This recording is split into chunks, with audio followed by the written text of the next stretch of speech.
Ya. Hola chicos, voy a comenzar la sesión. Voy a hacer un resumen.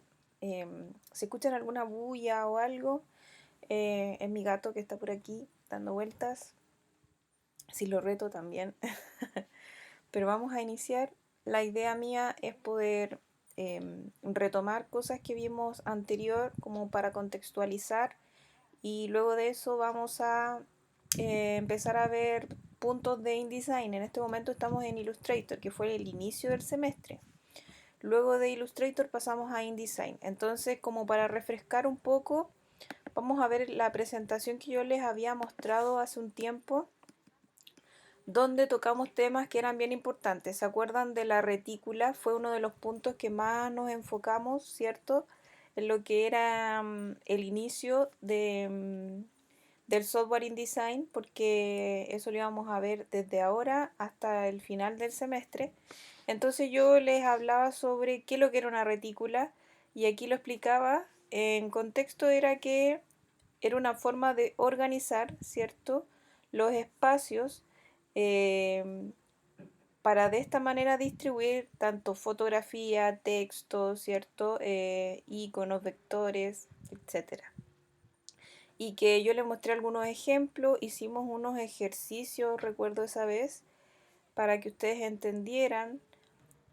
Y también les mostré que existían retículas para logos, ¿cierto? Todo era como la forma de organizar dentro de un espacio, que muchas veces desconocían porque pensaban que era llegar y diseñar, o sea, eso no es, así no es. La idea es que ustedes entiendan que si tienen una mesa de trabajo, en ella tienen que haber pesos visuales. Y es ahí donde yo les mostré dos ejemplos y luego también hicimos un ejemplo en vivo que yo les mostré una regla con dos gomitas, hicimos unos balances, ¿cierto? Y nos dimos cuenta que existen pesos visuales dentro de las imágenes y si se dan cuenta existen pesos visuales divididos en columnas. Entonces ya tenemos la retícula dentro de esta fotografía, ¿ya? Ahí nos dimos cuenta que funcionaba la primera con 3 columnas y la otra con 2 columnas, pero había un peso visual mucho más fuerte que generaba un equilibrio con este más pequeño, ¿cierto? Luego hablamos sobre los tamaños de papel que eran tamaños en centímetros, ¿cierto? Y el otro era el formato alemán, si no me equivoco. Eh, y entonces estaban explicados. Este material está en su intranet, ustedes lo pueden descargar, lo pueden ver. También hablamos sobre lo que era la jerarquización de texto, ¿cierto? Que es muy fundamental dentro de lo que es la diagramación en una retícula. Y yo les comentaba que el juego tipográfico de trabajar con distintas fuentes, con distintos grosores de fuente, tamaños de fuente, genera un impacto visual mucho más interesante.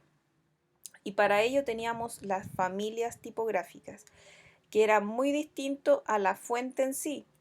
Por eso yo les recordaba que al momento de descargar una fuente se dieran cuenta si esa fuente tenía distintas familias, porque al tener distintas familias nosotros podemos jugar con esto de acá. Si se dan cuenta que hay un ejemplo en la imagen donde es la misma letra, en la misma fuente, tiene el mismo nombre, pero tiene distintas familias. A eso me refiero con las familias, que están las más delgadas, las medium, y luego ya tenemos las black, que son mucho más gruesas, ¿cierto? Acá hay otro ejemplo de familias y también sobre los pesos. Hay pesos mucho más interesantes dentro de un título, ¿cierto? Subtítulo. Y luego hablamos sobre el interlineado y el interletrado, que esto también lo podemos nosotros modificar dentro del texto. Y aquí yo les hice hacer un ejercicio donde les pedí que crearan un cuadro de texto, ¿cierto? Y en él viene un texto predeterminado y si nosotros tomamos este texto, nos vamos al tamaño de texto y les aumentamos, perdón, estoy, nada que ver, aquí.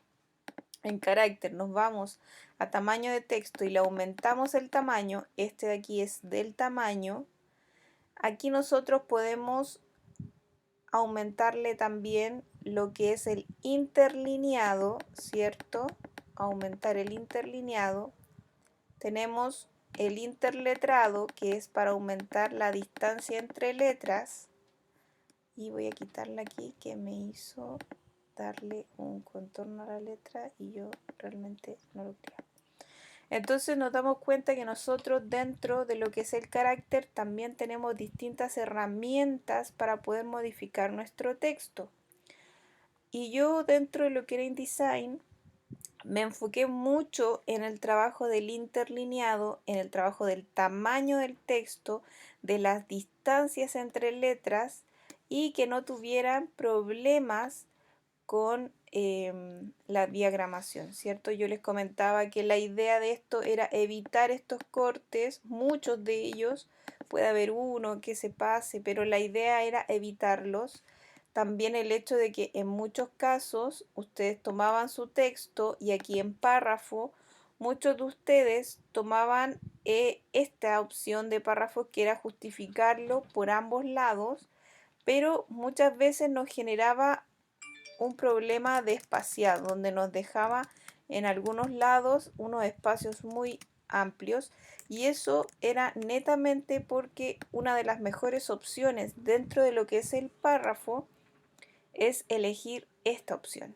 Yo siempre trabajo con esta, que es justificar de la misma forma, pero termina justificado solamente hacia la izquierda, que sería la mejor opción para trabajar el texto. ¿Ya? Esa es una recomendación.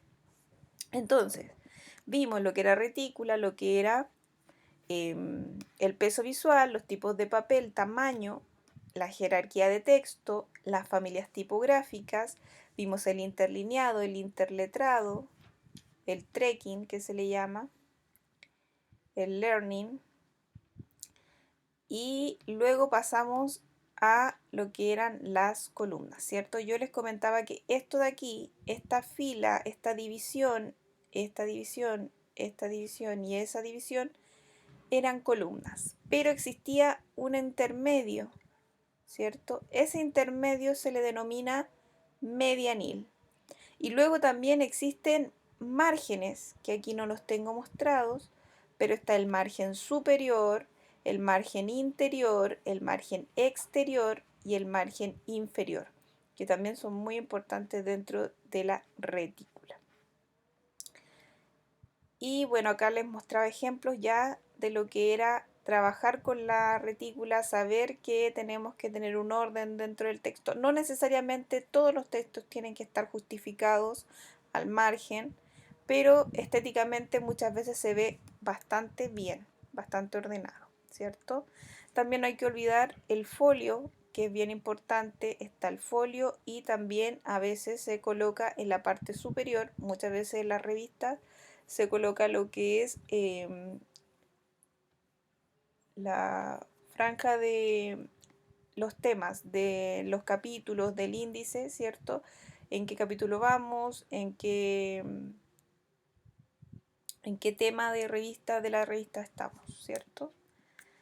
Bueno, eso es lo que nosotros vimos dentro de lo que era la primera sesión, que es como un recopilado de las primeras clases que tuvimos, y voy a continuar el segundo video con lo que es InDesign, ¿ya?